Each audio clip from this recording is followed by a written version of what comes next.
একবার দেবর্ষি নারদ বৈকুণ্ঠাধামে গিয়ে ভগবান বিষ্ণুকে প্রণাম জানালেন। নারদ শ্রীহরিকে বলেন, প্রভু, পৃথিবীতে এখন আপনার প্রভাব কমে যাচ্ছে। যারা ধর্মের পথে চলছে তারা ভালো ফল পাচ্ছে না, আর যারা পাপ করছে তাদেরই মঙ্গল হচ্ছে। শ্রীহরি বললেন, এমনটা নয় দেবর্ষি, যা হচ্ছে তা সব নিয়তির অনুযায়ী হচ্ছে। নারদ তখন একটি ঘটনার কথা উল্লেখ করলেন।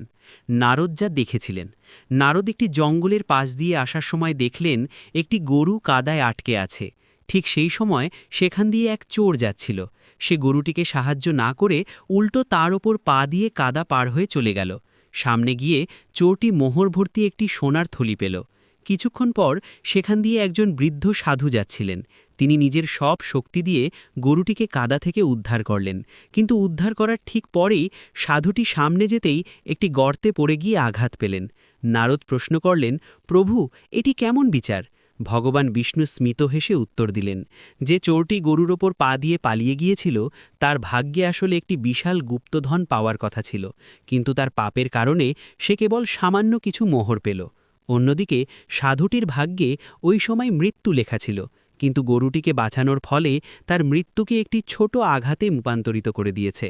মানুষের কর্মই তার ভাগ্য নির্ধারণ করে দিয়েছে।